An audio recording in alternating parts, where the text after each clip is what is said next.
There is a misunderstanding spreading through the world right now.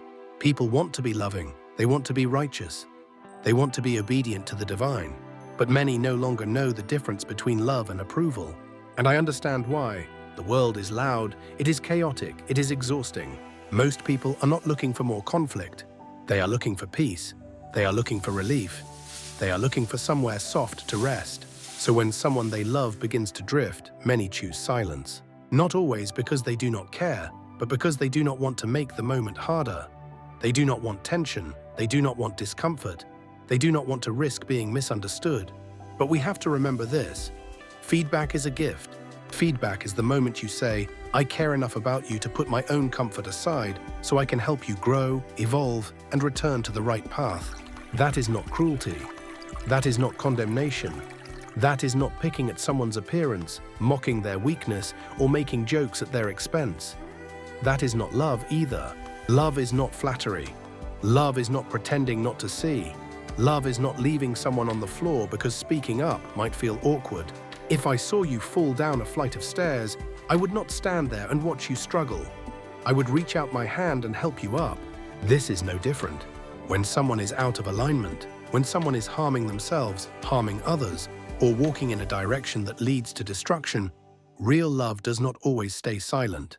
And this is not just a human opinion. This is not just a personal preference. In the New Testament, in John 7:24, Jesus Christ himself says, Judge not according to the appearance, but judge righteous judgment. Not according to appearance, not by what is easy to see, not by clothing, title, beauty, money, gender, race, status, or performance. Look deeper. Look at the fruit. Look at the character. Look at the deeds. Look at the pattern. Because righteous judgment is not about tearing someone down. It is about seeing clearly enough to care properly. And this truth is not found in one tradition alone. In the Torah, Leviticus 19:15 says, In righteousness shall you judge your neighbor. And Deuteronomy 16:20 says, Justice, justice shall you pursue. In the Quran, Surah 5:8 says, Be just, that is nearer to righteousness. And in Buddhist teaching, the Dhammapada reminds us that a person is not noble because of outward appearance, birth, or image, but by truth and righteousness. So across traditions, the message is the same. Do not confuse appearance with character. Do not confuse silence with peace. And do not confuse approval with love. Because sometimes the most loving thing you can do is offer a truthful hand. Not to shame, not to control, not to prove that you are right, but because you see someone falling and you care too much to let them stay there. That is what discernment is for. That is what righteous judgment is for. That is what love does when it is real. It reaches, it warns, it steadies, it helps lift. Because love is not just compliments, it is not just gifts, it is not just hugs and kind words. Sometimes love is truth, spoken gently. Sometimes love is discernment, offered humbly.